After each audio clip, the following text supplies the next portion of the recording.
For over 20 years, the Fire Store has equipped first responders with the best in firefighting gear. Discover seasonal savings on the gear you trust and visit thefirestore.com to shop everything but the truck.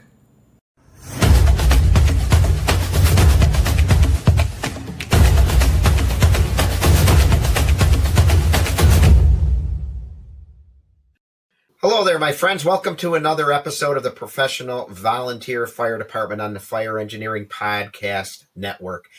The Professional Volunteer Fire Department is dedicated to the belief that developing, maintaining, and upholding a professional image and reputation is the duty and responsibility of firefighters everywhere. And true professionalism is never defined by a paycheck. Tom Merrill here. Thanks again for joining me. I wish all of you a very happy holiday season. If you're listening to this during the holiday season, which is fast approaching and 2025 is fast closing out, I cannot believe we are in the month of December. And I always warn my brothers and sisters, and you've heard me every year on this show, and I'm going to do it again now right at the beginning. Stay safe and stay extra vigilant. December is a brutally tragic month in the American Fire Service history. And we just need to keep our guard up maybe just a little bit more than we usually do, just because December is just, if you read the annals, I've done podcasts on it, I've written about it, and you know, as professional firefighters, that December is a tragic month in our history. So stay safe, my friends, and enjoy the holidays with your family and your loved ones. As I said, 25. Passing right by. Great year for me. Just incredible, both personally and professionally. Heck, I just became a grandfather a month ago. My daughter and her husband welcomed Graham Michael into the world back in mid-October, actually. And that's a grandson. After having 4 daughters, I'm a little confused. I don't know what I'm doing with a boy, but I've been named Pa. I didn't even know this was a thing now. The big thing is, what are they going to call you? And my wife is Mimi, and I adopted Pa because I'm a big Western fan. And you may know all the Western movies, Dad is Pa. Well, they made me Grandpa Pa. So that's my nickname. I don't know. I go along with it. It's all good. And we're so excited for that. And then professionally doing my presentations, just an incredible year all over the country, 12 alone from September through November, a few webinars sprinkled in between. And it was just a great year. And next year is shaping up to be a good year. I think I've got 6 scheduled. If any are in your area, I'd love to meet you, love to see you. Go to my Facebook page or my website, theprofessionalvolunteerfiredepartment.com. I have them all listed there. And if you're in the area, certainly stop by. And yes, FDIC is even right around the corner. Yes, it's in April, but you know that's going to be here before you know it. And I'm so excited, so honored, and so appreciative, actually, to be going back to FDIC, which is April 20th to the 25th. In Indianapolis, and I'm scheduled to present professional development for the volunteer firefighter on Thursday, the 23rd. I believe I have the 8:30 class, so it's an hour and 45 session devoted to developing that professional culture that I am so focused on, and I hope to see you there. Would love to see you there. So again, a great year. 26 is looking to be a really good year too. And I'd love to meet up with you if I haven't met you yet. So stay in touch with me and see if we can make that happen. So for this episode, as we wind down the year, I dug into my archives. You know, I'm always ripping articles out of magazines. I'm a boomer. I read magazines still. And I'm always ripping articles out. And if I do read one online, oftentimes I do print it out that have to do with issues and challenges in the fire service, especially the volunteer fire service. And I think it was earlier this year, I came across an article by my good friend who's joining us here today, Tim Pillsworth, that focused, the title, first of all, caught me off guard. Like, what is this crazy bastard writing about this time? But the title, Are You a Shark or a Dinosaur, caught me off guard. But as I read the article, I knew right away, I'm like, this is a good topic. This is something that we have to talk about. And it's about adapting. It's about changing. And those are words that I'm sure my guest agrees can cause, first of all, they're used quite a bit in the volunteer fire service, but they're also words that can cause anxiety and cause firefighters to get defensive because as the old saying goes, people hate change, right? There's two things firefighters hate: change and the way things are. I believe Bruno said that, right? Right. So anyway, I want to welcome my good friend Tim Pillsworth onto the show. He's a longtime volunteer firefighter. I'll have him give his bio in a second. He's a past chief of department.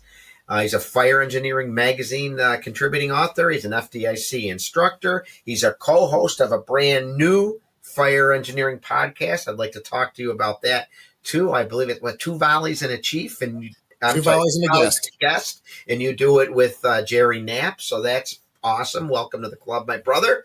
But also, welcome to the show. I'm so glad to have you. Thanks. This is our third or fourth one together. It's been a little bit of time, but it's great. I've been in the fire service since '86. I think you just got me by a couple of years. We're kind of the same age group. And you mentioned gray hair, losing hair. Past chief, I just became assistant chief again. So it's been 18 years since I've been in a chief vehicle. Now I'm wearing a white helmet again. We all had a good laugh about that a couple minutes ago. I think the word sucker came out. And are you nuts? I think so.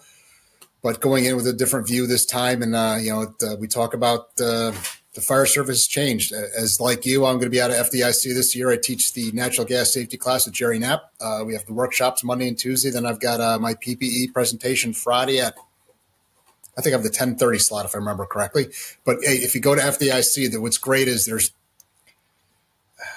too much to see, and it's what it's people call a good problem. So if you're out there, I always look forward to it. And then any comments, questions for me from this podcast, please reach out to Tom, and he'll get a hold of me. And then my buddy Jerry Knapp started one. We've got a couple in the can now where we basically interview people. The first one's from two ladies that lost their husbands in the natural gas fires. Then we have our buddy Jerry Herbst, nozzles, and we're going to bring in our buddy Chris Flatley, planning for events and terrorism. We got a whole line coming up, and just comes out every month, and it's kind of neat. So, and now we're talking about an article which I have no idea why I started this. I think it had something to do with probably flipping through Shark Week. And you say that the sharks have evolved from millions of years and all this, and then it kind of like you kind of put those things together, and you look at the departments that are doing okay now. They're the ones that have adapted and changed over the years. You got places that I know of, and Tom, you probably know as well, that they still think it's 1995. The way they do things. It might not be the tactics out of fire. Sure, everyone's got ticks now. Our turnout gear is better. Our apparatus are better. When we started, we're at the same age. Did you ride the back step at all? Oh yeah, I'm a back step. Yeah. We're the last people of the back step. Now we're in enclosed cabs with air conditioning. You start out with the tall boots, long coats, and a helmet, maybe with ear flaps, and it's a whole different era now. And we changed all our PPE, we changed our apparatus, and we need to look the way the department runs, and that's kind of where this came from. And literally, it's just it's a spitball on it. You could probably write a whole damn book on it, to be honest with you. Yeah, you're so right. And these kids today, they don't know how good they got it, right? But air conditioning, heat. You're from Buffalo. I'm from upstate New York. It's 15 degrees right now. I can remember riding the back step at 15 degrees going, this sucks. Yeah. Now you yell at the chauffeur because he didn't turn the heat on soon enough. I used to love just waving to the public. One hand on the bar, waving to the public. Oh, gosh, I could tell stories about that. But, your article, like I said, the title caught me, but I dived into it a little bit. And right off the bat, you say, you know what? This isn't going to be about tactics. This isn't going to be about, smoothbore versus fog or anything like that. It's not going to be about operations. It's going to be more about other parts of the fire service that we need to adapt and change. As you said, we do a pretty good job in a lot of cases with the tactics and with the tools and the equipment. And then, as you correctly point out, they are so much better than it used to be. But there's other areas that you identify in the article that we're not so quick to adapt and change, and we need to.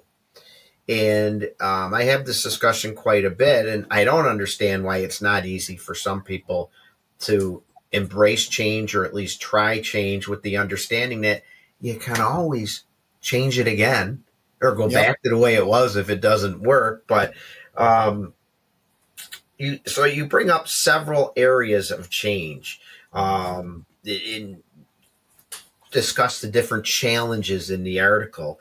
And right off the bat, you talk about one of the biggest fears is that loss of local control, right? People like their local control. And in some case, and you correctly point out, because I'm a little supportive of local control. I don't trust big government. I don't trust people outside my area making decisions. So you point out there's a dichotomy there, but that's one of the first challenges to overcome in some cases, is it not? Yeah, exactly. And some people might be thinking about this across the country, like, what the hell are they talking about? New York State's a local rule state. A lot of places across the country might have county-wide departments, wherever has their own little company in the county, or even town-wide, where we're basically by state fire district. In my town now, we have 5 fire districts. We have a very large town, and it's broken up, and each fire district is a state entity, and it runs itself. It has its own commissioners, its own department, its own chiefs, and all that equipment, and your ISO ratings based off your department. Wonderful. Now you look at, there's some departments that are no one's thriving. Let's put it this way. I'm not turning down any departments in Orange County, New York, where I live. Nobody is thriving the way we used to. There's ones doing better than others. Thriving would be turning out 2-3 rigs on every single alarm, 24/7, fully staffed with an interior. No one's doing that to speak of. There's better times of day and night. But the idea of we're half a step away in New York State of changing, where God forbid it could be any one of our towns or someplace in very rural area. They have one of those alarms and no one shows up. What happens if there's a fatality? And that's a change at the legislature in Albany, and all of a sudden, counties, you run your fire departments. In Orange County, there's been some consolidations of different departments. They were protective districts, now they're one. There's a lot of arguing, but it worked out well, and they offer better service to the community. Are you going to lose your identity? Not really, if you do it right.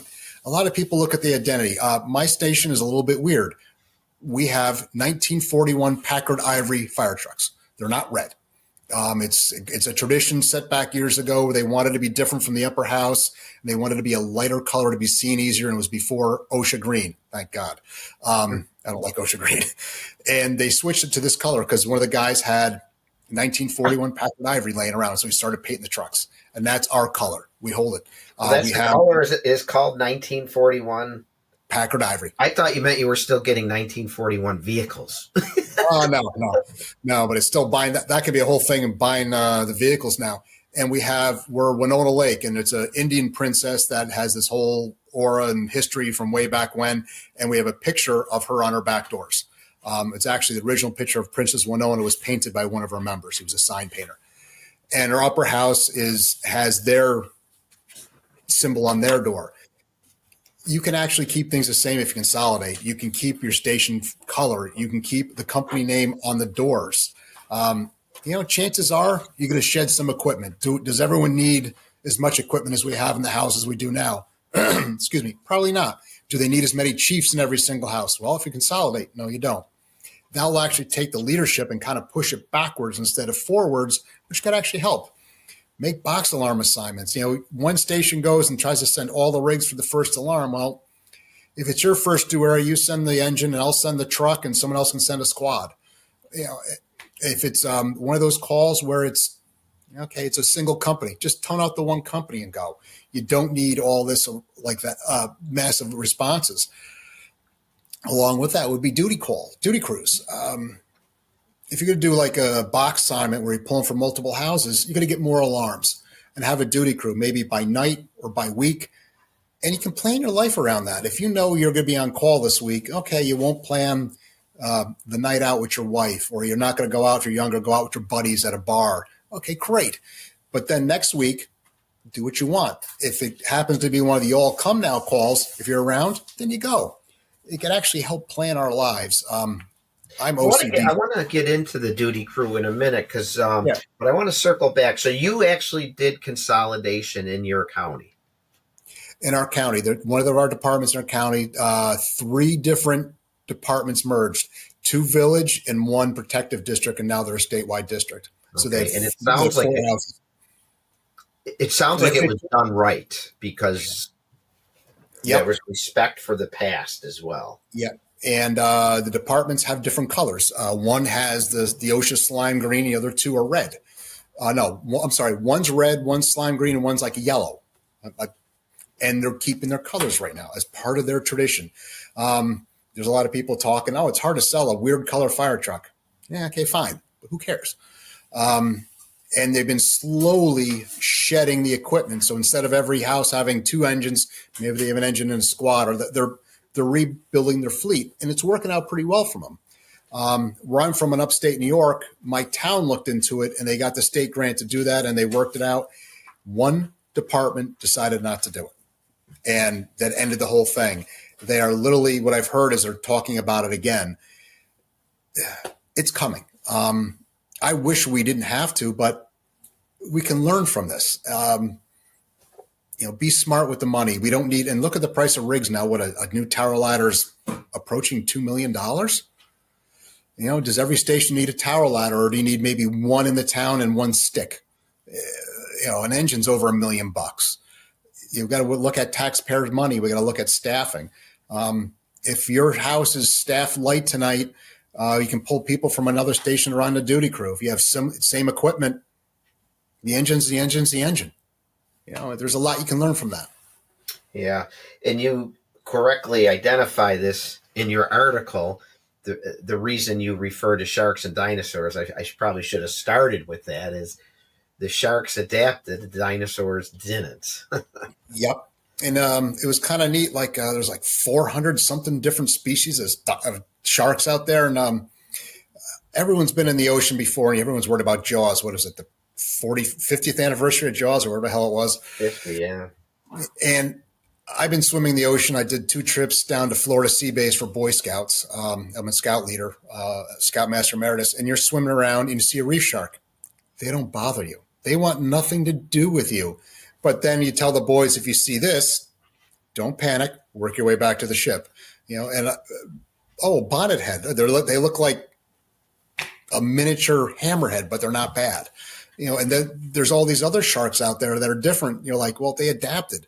Well, we got to adapt. And that's probably one of the most important things we need to do. So what would you say was the biggest advantage of the consolidation efforts that you've seen in jurisdictions? Like, I look at it, all right, here's one of the obstacles I've heard. I'll throw this up. In my area, we consolidate. Every department is so busy. Are we doubling the amount of calls that members are going to have to go to now if all of a sudden we absorb more territory? How do you fix that? That was one of the issues. And they basically, if they did that, they would have to have set up a whole box alarm assignment. So say you have five districts in the town, you get an alarm, not all 5 go. It'll be a box alarm assignment where station 1 will send this, station 2 will send that, and station 3 will send this. It will probably increase calls, but that's when you got to roll in the duty crews where, Tom, this is your week on, or this is your weekend on. As a chief officer, it's always tough to have coverage. You got to make sure that someone's around. If you're offered a weekend, you can go out with your wife, go on a trip, go out to the lake. You want to sit on the back porch and drink a beer and watch a sporting event. You don't have to worry about it. So there's a lot of pros and cons. I think you could probably get a lot of your life back where, I parked the truck out front. I'm on a podcast. I'm like, okay, if I get a call, I got to reach over and push the pager reset in case unless it's something big. You run out to the store. Okay, I've got my pickup truck. I'll get doors tonight. Well, if there's a run and it's something major, I got to go back home. If I was the duty chief, I'd be looking at it different. And I think we can get a lot of your life back. If it's not your duty week or day or weekend, middle of the night call, smells and bells, you get to push the button. You don't have to get up.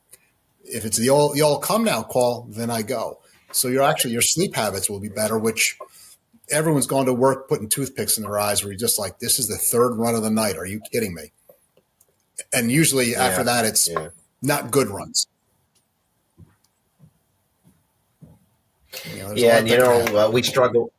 We struggle sometimes in my area with that. As my listeners know, we have a duty crew program. It's worked out great. It's brought us tons of new members. And our message is we constantly are reaffirming, if the big one hits, we need you. Yes, we have duty crews that cover the majority of the smells and bells, the routine calls. But if it's retoned for a working fire or you're monitoring and you hear it, please come, because we really need you then.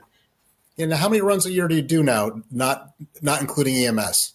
Oh, well, total is 1,200 and something every year. majority of them 600-700 are EMS. So we run about the same fire calls. We do about 500 to 600 a year fire, but we don't do EMS. And it's what's tough is another thing that we could change. Reduce the call volume. The boy that cried wolf. You're going back to the same place. Automatic alarm. When I was chief the first time around, we had a warehouse and they break sprinkler heads left and right. It was a rack storage, and the town got involved, the building department. It worked out very well. We get hit for automatic alarm, broken sprinkler head. I'm going there. I'm like, oh geez. Guy goes, it's around back, and it's about a 750,000 foot warehouse. Go around back, and there's flames blowing out of the compactor into the building, tripping heads 20 feet in the building. And I'm like, I'm going to end up on the evening news. And I do a resound for everybody. And the guy showed up and we put it out just fine. But you're like, oh, I would have come earlier. I didn't think it was a fire. Yeah. The boy that cried wolf, everyone's got caught with that at least once. And we have a duty to go and a responsibility to go. But if it's over and over again, and that's obstacle number 2 that you discuss in the article. So obstacle number 1 is embracing new ideas, possibly giving up some local control for the betterment of the service, exploring those ideas, understanding too, if it's done, you got to do it respectfully. Yep. You got to bring players in from all the organizations to work collaboratively toward that goal. But then you bring up obstacle number 2, and sometimes the dinosaur in us is not addressing these repeat alarms. We call them in our area avoidable alarms, and we have an avoidable alarm ordinance in our area that allows the fire chief to determine that an alarm is avoidable. And after so many, fines can be levied. And it wasn't an idea that was initially embraced enthusiastically, because we feel that some people felt like you're penalizing the public. The public may disable alarm systems because of the fear of being fined. We haven't found that to be the case. So just another idea. What have you seen when it comes to that? Our town passed an ordinance last year that after so many false alarms, they can fine them. And the fine goes to the town, not the local building fire departments, which we disagreed with. When I was chief, we tried to enact something like that. Rockland County has a couple. And we wanted to basically go to the battalion, set up training, hire a good trainer to come in and teach a class. So that's something I'm going to probably talk to the town about. If you got a good town code and compliance, it helps. Ours has been up and down over the years here. For example, Thanksgiving, my son is deployed in the Army. My other son stayed in Florida to fly extra. So it was just my wife and I. I had 7 runs on Thanksgiving, and all of them were junk. Automatic alarms, the same house twice for burnt food. This is where it's like stuff the town can do. You can change your building codes within the fire alarm codes. For example, we had a TGI Fridays, and they have closed. They'd walk out of the kitchen with fajitas and set off the smoke head right outside the kitchen every single time. They'd empty the restaurant. It'd be $5,000-$6,000 lost.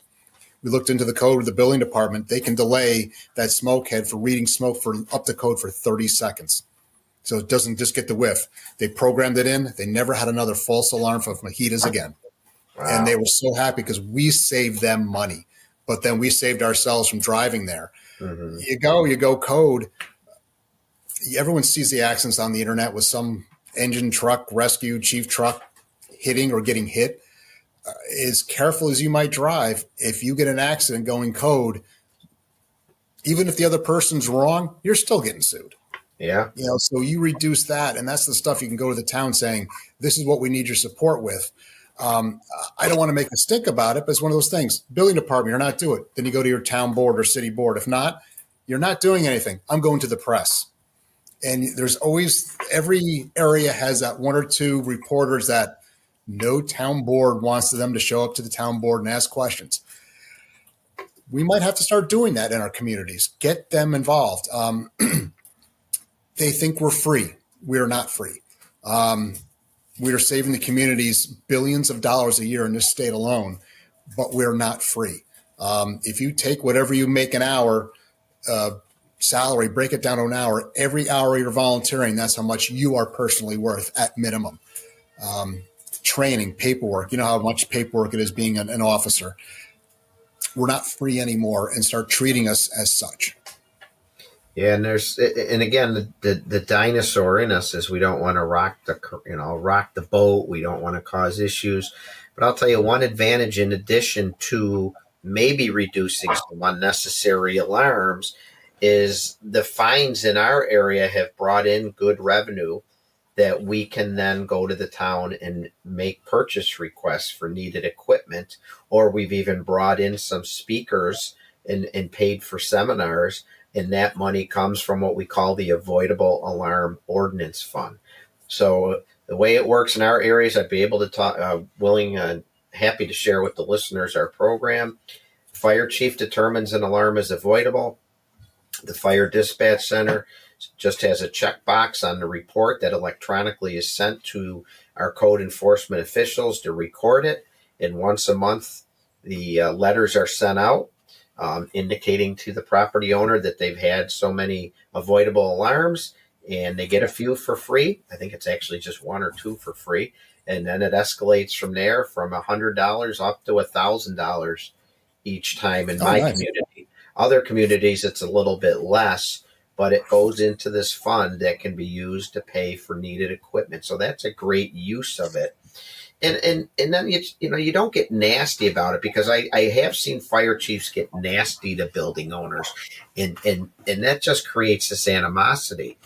It's in my opinion, you want it to be an opportunity to educate them about steps they can take to prevent these alarms. And then when you go back, because it's still happening, hey, we've talked about this. Let's talk about it again. Do you understand what we can do? Maybe even bring in building or code enforcement officials to work with them. And like you said, in your case, hey, we can reprogram that so it doesn't have to activate right away. Positive steps, you work together. It's not, I'm the fire chief and I'm going to fine you, that type of stuff. No.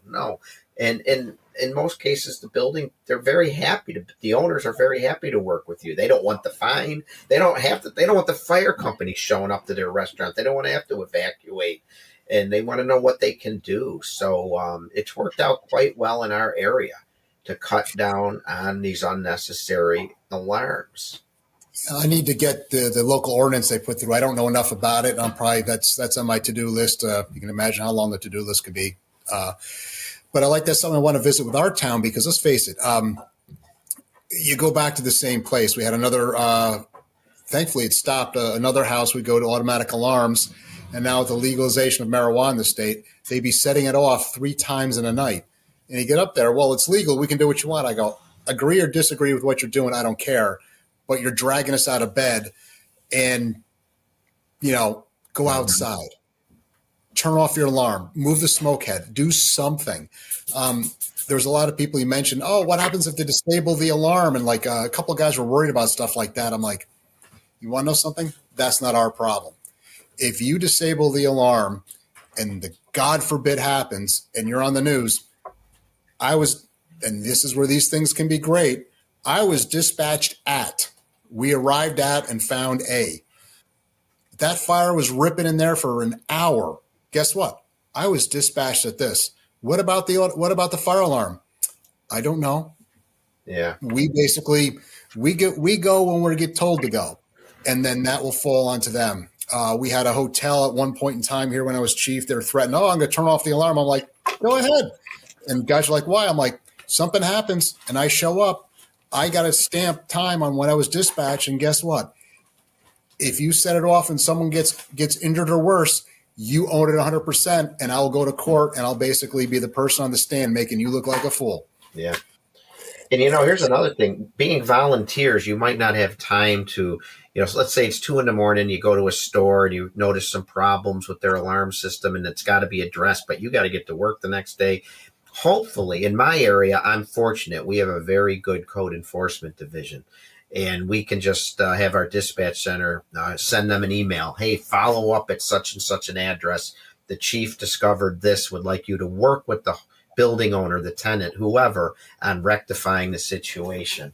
Takes that responsibility off the chief's shoulders, and he can go to work the next day and not have to worry about stop by. So we're lucky in our area. In some cases, I imagine it does fall to the fire chief or fire officer to stop by and try and work with the homeowner or the tenant or the building owner. Yeah, we have a forum. We have a couple different forums. There's one that We had an arson fire, 2 weeks ago, a little convenience store, gas station convenience store. And I tell you, some of these surveillance cameras are amazing. And then we also wrote up that they had the electrical panels blocked. This door was locked, and we've been using that form with the town building department pretty good. And then we also have an appliance thing. Like if you have your boiler, your hot water heater causes an issue within your house, might it be CO, a small fire, a backfire, we'll tag it out of service and you're required to get it serviced before it can be turned back on, and that form gets sent to the town to follow up on. So we're doing that now. I think it can be refined some. I think I'd like to see us be able to do report more. If the guys are, once again, you see something, to take a picture with this. Oh, it wasn't that way. We fixed it. Well, we found it like this. You fixed it after we left. Great. But there's proof you're not doing what you're supposed to do. Yeah. You are on record. No, you made me think of something when you talked about the response, and I'm going to throw this out there, Shark or Dinosaur, when it comes to our apparatus response. It's a different world today, and I'm sorry, driver, I'm sorry, officer on that rig. You're not going to get away with it if you are going lights and sirens to a call and are deemed to be reckless. Or I'll throw this out there. If fire dispatch comes back and says, hey, we got a call and they said they burnt their popcorn, there's no fire, and you still have everything come screaming, I understand we have a duty, we have a responsibility to verify. But if we're not taking the steps to maybe slow down the other apparatus, maybe one goes hot, you're going to have some defending to do in a court of law if something happens. I'm not a popular person for saying that, but it's going to happen. Yeah, we do that. Like the first due, the chiefs go in full. One thing I'm going to be talking with the county on is a way of reducing the false alarms and what to do. With teaching, especially with Jerry Knapp, the gas class around the areas, we've been to 2 different apartments teaching, one in Jersey, one in Pennsylvania. And we're teaching the class along, and they get called for an automatic alarm. Instead of the whole room stand up, or the duty crew, whatever it might be, a chief walked out the door, see the lights go down the road, and I'm like, oh, maybe they got someone covering. Happened twice. I'm like, so what are you doing? Well, our protocols, they have a local dispatch center, which was great, and they get a phone call, and they kind of a protocol. If it's a residence, they call back, hey, your fire alarm's going off. I burnt food. Okay, we're going to send the chief to make sure it's okay. If there's no one that picks up, or if they go, oh, my God, it's a full dispatch. Interesting. And it reduces the call. For a CO call, hey, your CO monitor's going, does anybody feel sick? No. We're going to send someone over, just a quick check. Okay, there's illness. Send a full response. And they were doing that, and they said they knocked down their automatic alarms where there's a full department-wide response. Granted, the chief goes, okay, fine. But instead of a bunch of guys getting up, one gets up. And it also helped people more respond. So if the pager did go off, maybe it's more of a chance of something instead of just, okay, someone burnt food on the stove on Thanksgiving for the second time. Yeah, that is a different way of looking at it. And I know, listeners, I understand it could be, the fire alarms do turn into actual structure fires. Totally understand that. However, there are times where you get the backup phone call right away, burnt food, or I hit a pipe or whatever it is. And if I'm not saying don't go, certainly go, because then the people argue that the members get upset, and I get it. I've been there where you throw your gear on and you're all ready to go and you're held in quarters. I get that. Yeah. So there's a dichotomy there, but you got to go based on the information you're getting. And if you get information that turns out to be wrong, because what if it is a fire, but someone said it was burnt food, you're still going with the information that was provided to you. You're making your best at that. But if you're told it's burnt food and crash going, yeah.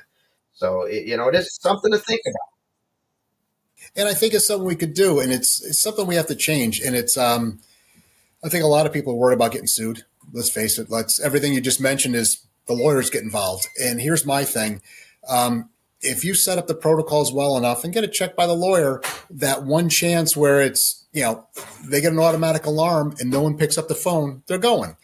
If they said food it's on the stove and you show up and it's a working fire, you said it's recorded that it was food on the stove and it's out. Well, guess what? Right. And that's where we need to, and also hopefully educate the public. It's very difficult to educate the public. you're in Buffalo, and I remember picking on you when I was in Florida and in the Florida Keys in that one storm. You got like 5-6 foot of snow, and I go, yeah, here's me drinking a drink and hit the canal and Santa in a boat. Digging out your hydrants. Oh, we put on social media. Well, that's something you can put about automatic alarms. Get mailers out to people. They have an automatic alarm.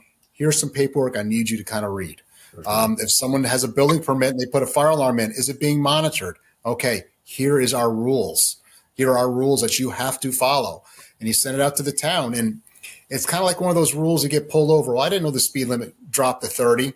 Well, it did. You still get a ticket. Yeah. If you send a letter or information to every single residence in the town, if you have a automatic dialer on your fire alarm, this is what's going to happen. I personally don't. I don't want one for the one reason. If it goes off for any reason, I don't want my fire alarm, my department coming here. If I'm home and the smoke detectors go off, I'll take a look at it. 911, they're going to be here quick. It's Tim's house. If I'm not here, God forbid, is it a little bit of a risk? Sure. But it's really not that much of a risk, especially the way we look at things today. And you can also have where it alerts your phone and you can check it remotely. I've known people that have seen check the ring camera. Oh my God, I got a problem. Yeah. Yeah. And I think it's interesting. Some of the biggest things now, everyone's so worried or hypersensitive about everything where, I got a fire alarm. I've got a burglar alarm. I've got ring cameras. And I do believe there's a level of security and all that. The ring cameras came with our house. I like it's kind of neat. We're redoing our smoke detectors here because of the building permit, putting a small addition on. And I think it's important. But there's some people that just go so over and above the cause where it's just like, take a little action by yourself and pay attention to yourself because I think that's important. Yeah. Take a little, things have changed. The people that don't think the volunteer department is volunteer. And I remember years ago, we showed up, I think we were doing medical calls still at the time. I might've been lieutenant or captain. And it was 2-3 in the morning and your hair's sticking up. And one guy had a t-shirt on inside out and, just bunker pants, helmet. And we're doing compressions on this guy. And, everyone had different t-shirts on. It was kind of like what you talk about with, appearance. Oh my God, you guys don't dress like I'm going to call the town. I go afterwards, like we're volunteer. I go, we're all rolled out of bed. And, the guys put on whatever clothes they had next to the bed. And one guy's like, I knew it was inside out, but I didn't have time to change. Well, that's not a bad thing. But the woman thought that we were paid, not professional, paid.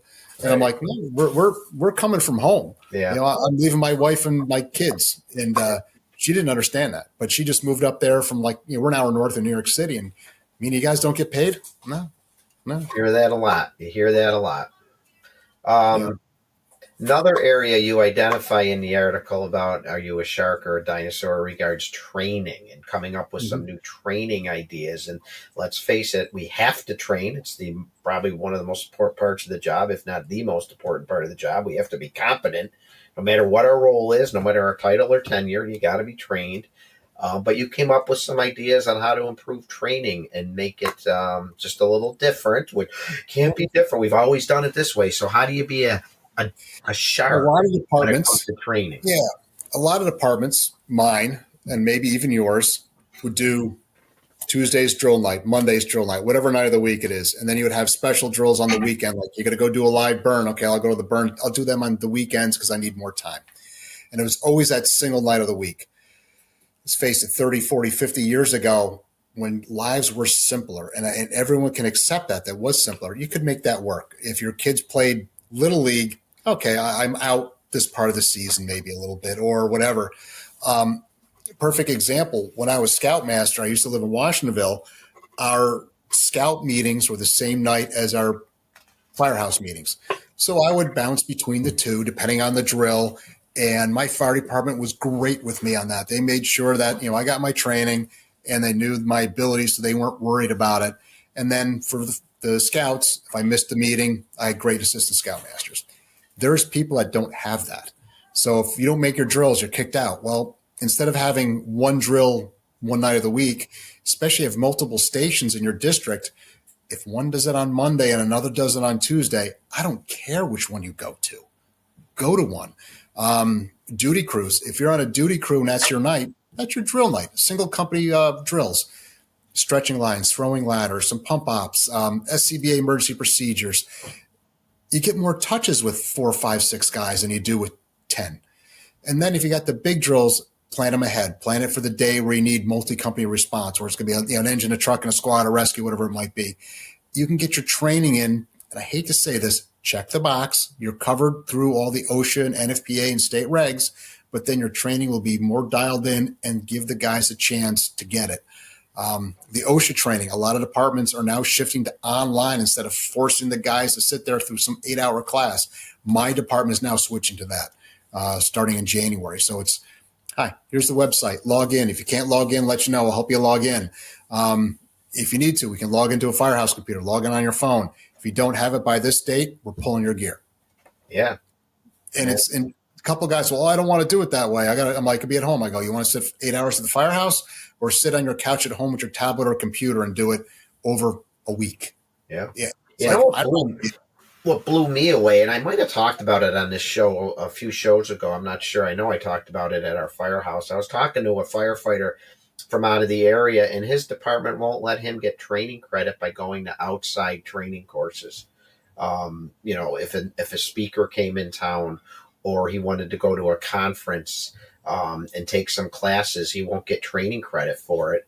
And the fear among department leadership is, and I understand it, they want their members to get in-house training to learn their way. I get that, but you should still be able to get some type of credit, in my opinion, for going to extra training like that. So my department, you got to get half your training requirements in-house. The other half doesn't matter where it comes from, as long as it's a certified course or Yeah, we call it advanced training, where you got your in-house drills and advanced training. They break it apart into 2 separate groups. One advanced training is not held against you if you don't get any, but if you do, it's just more points for you. Where you go to a conference, I go to any state class, any county class, and you come back and yeah, great. And I think that's a great thing to do because we all kind of joke, especially you're 50 miles from your house, you're an expert. There's so much to learn out there from other people than just the people within your house. And that's one of the most important things. Absolutely. I mean, I've been in enough talks, and so have you, that it's very rare if you don't pick something up from somebody else speaking at your house. You might be like, no, I don't want to do it that way.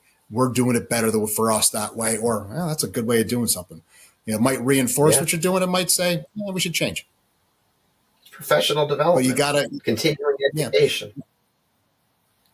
And you got to get away from never stepping outside your firehouse. There's so much out there that that's a great way to die. It's like, it's going to sound bad and you're going to laugh. It's like inbreeding. You can have the family shrub. You need to sometimes throw a little bleach in the gene pool, where if you're only training with that little firehouse and you never leave it, there's departments, I know of one I won't mention, that up to a few years ago, they didn't have box alarm assignments. And they had a massive, massive, massive fire. Every department in Orange County was involved in it one way, shape, or form. It was that big. It was this big old mill that burned, and it was unbelievable how big it was. I'll never go anything bigger in my life. And they didn't have a box alarm assignment. Now, can you have enough box alarm assignments for a call like that? Oh, hell no. What, you don't have a first, a second, a third? Yeah. We redid all box alarms, myself and my partner chief in my upper house when we're chiefs. And we had it set up where if either zone of the district had a second alarm, it was resounding both stations. It was cover assignments. It was the fast team. It was the additional engine, the additional truck, ALS, BLS, tanker task force, anything we needed. And all you had to do is, I'm on the scene. Here's my size up. Give me a second on the box. And I don't have to think. I've got gas and electric coming. And it makes it easy. There's departments that don't do that. They're like, give me an engine from here. Give me a ladder from there. No. Set it up. Make it easy. Let the dispatcher bring it up on the screen, and you already know who's closest. Send them. Yeah. And so training is certainly an area that you might not think we can change the way we do things, but we absolutely can. And you ended with an interesting one. about local government control and working with your government officials. Not always something that people like to do, but let's spin this around and put the change on them. Maybe they got to change too. Maybe our local officials have to be more like a shark and not a dinosaur when it comes to accepting the fact that maybe we need to let our employees leave for the serious fire, maybe the all come, as you like to call it, right? So you talk about engaging with local officials to get them to see the light and to be a shark. So reason being that, that came from where we used to live, and the local village DPW and local town DPW, they kind of said, okay, we don't want the firemen leaving for calls unless it's a fire within the village limits. And you're like, okay, what about, but then if we have a fire within the village limits, we have people from the DPWs from the next town over, 2 towns over showing up. And the chiefs at the time went to the people and talked to them, and they took the turn of money. Well, it's cost us money because the guys leave and they're going to get paid. Yep, you're right. Now I'm going to pay you your salary working for the local DPW. If they're not allowed to leave, we're going to have to hire paid department members at some point in time. So I'm paying for them and I'm paying for that. When the taxpayer gets his tax bill for the town, for the county, at whatever your property tax is, they don't look how much I pay for village tax, town tax, county. What's my tax burden? You need to control that. Now, do you want to have the entire DPW leave for a smells and bells call? Set up a duty crew. Hey, you 4 guys, if we get a hit, you're going today. You guys stay unless it's you'll come now. You have a water break. Okay, they can't go. You're plowing snow. They can't go. Fine. But there's protocols you can set up, and they started working at it and started getting better. Mm-hmm. Town officials, a lot of them look at it where, the residents might complain. Explain it to them like that. A lot of these towns, you're basically in heavy suburbia like I am. It's not some little rural community anymore where you can count on Farmer Joe getting off his tractor and going to the firehouse. I'm not sure about your community. We used to have a lot of people that worked multiple shift work in different places. That's died down. So you need to get creative and try to get people to go. If somebody is doing telework, can they go? Hey, boss, I'll work my 8 hours, but I'll log off. Fire call. See you later. And if they have one of those jobs, they don't need to sit in front of the computer from a specific period of time. If they get their 8 hours in, is that okay? That's the stuff that everybody needs to start looking at. I wish there's a silver bullet, and there's not. Yeah. There's probably, and I guarantee someone could call you and have 30 more ideas in 5 minutes. Mm-hmm. But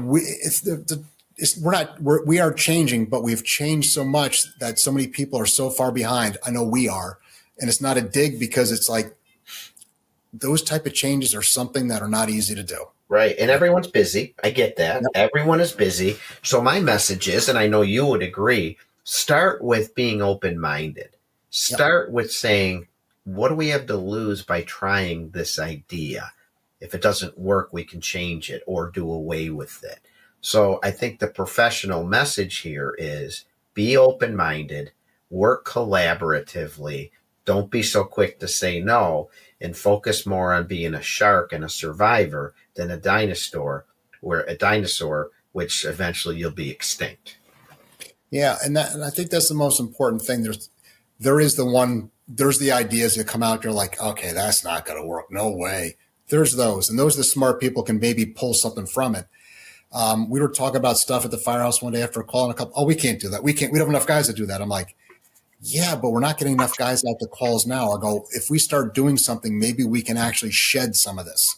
If you're not willing to change, we won't be here in years to come. Right. How many? I don't know. We know within the fire service in New York State and in my area, there's going to be consolidations, and I think it's going to be forced at some point in time. Will it come from the state level? I think so. I think it's going to be pushed down to the state where either you're going to have town-wide departments or county-wide. They both have the pros and cons. I would hope that they are managed more as a state entity, like maybe make bigger districts, not smaller. I don't want town governing my fire department. County, I think we could do better because it's bigger and it can absorb more the change won't happen as much. But if we don't change, we are going to go the way of the dinosaurs. And dinosaurs right now are what we just put in our cars. They turn into gasoline over the years, and it's going to happen. People are like, I know people that if we're going to change, I'll just screw it. I won't be it. Okay, that's your call. I support you. Do you? I don't want to give up doing it, and I think we do have a service. And another thing we know is going to be coming at some point in time is probably paid crews, daytime crews, combination departments. Talking to friends that are parts of those.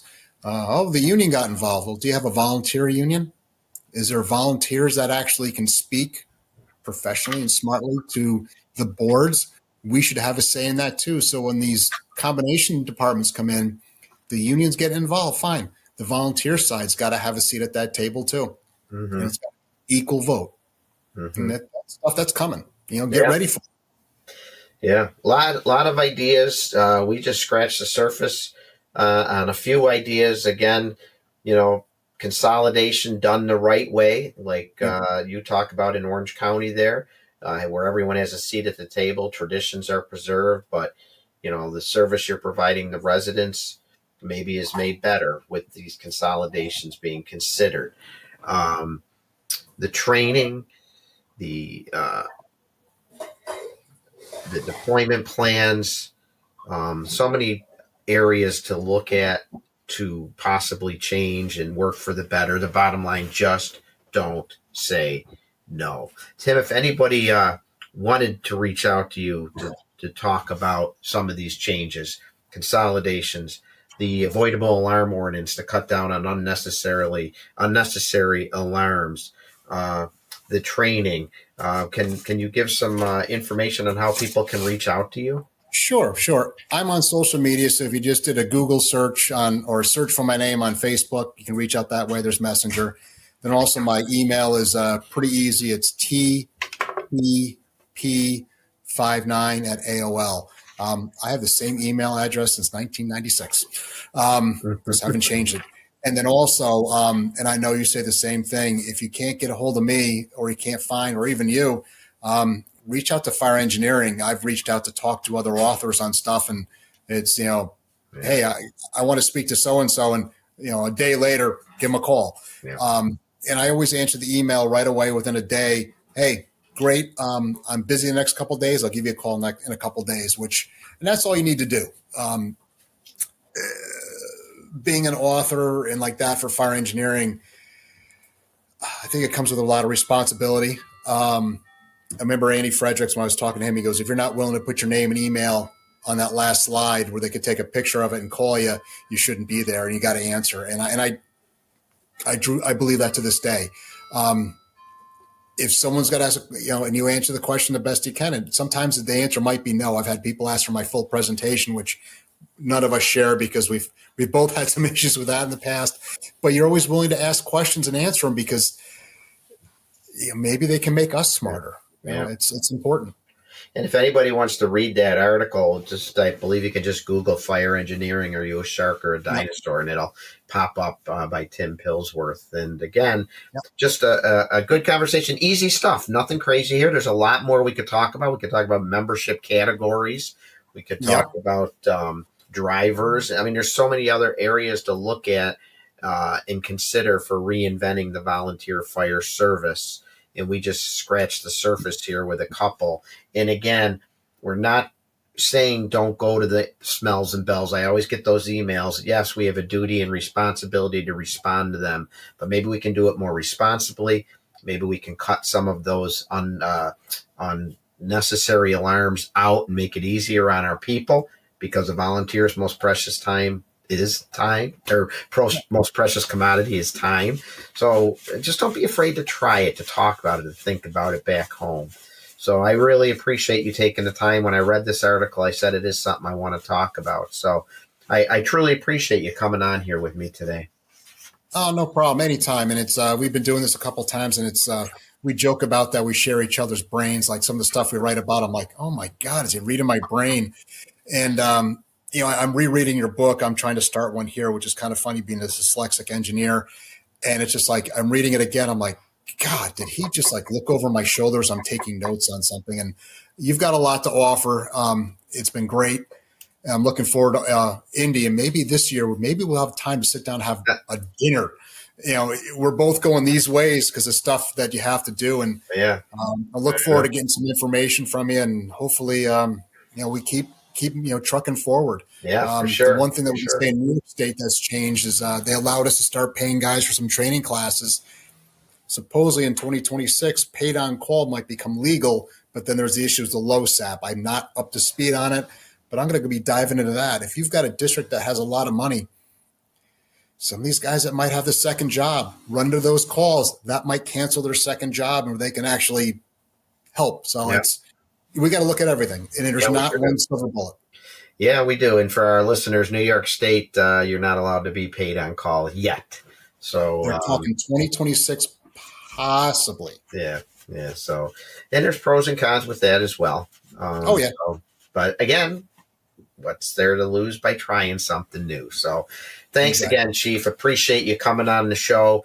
For my listeners, I can't thank you enough for choosing this podcast to listen to. I get emails from a lot of you, and I appreciate that.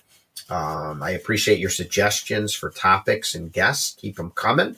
I have a whole list of ideas and guests in what I call the hopper. So I appreciate that. Check out my Facebook page, the professionalvolunteerfiredepartment.com, or my website where I put down links to all my articles, my podcasts, where I'm going to be traveling to. So maybe if you're in the area, you can stop on by and see me. Behind me, I think I have those are the last 4 books I have left in my collection right now. I got to order another batch. It's been a good Christmas season. People calling and ordering books or emailing me, getting copies for themselves. And some have gotten bulk orders to give to some of their officers or members as a Christmas or holiday gift. And I appreciate that. I like to sign them all. If you're ever interested in that, please reach out to me. But thanks again for listening. Next show, believe it or not, will be in 2026, January of 2026. And we'll continue the great conversation about our volunteer fire service and things we can all do, both personally and organizationally, to represent the professional brand. So thanks for listening, folks. And always remember that true professionalism is never defined by a paycheck. And as we approach 2026, remember that your residents are owed professional service being delivered by professional firefighters who represent a professional organization. Thanks again, Chief. Take care, folks. Everybody stay safe. Happy New Year. Happy Hanukkah. Happy holidays to all.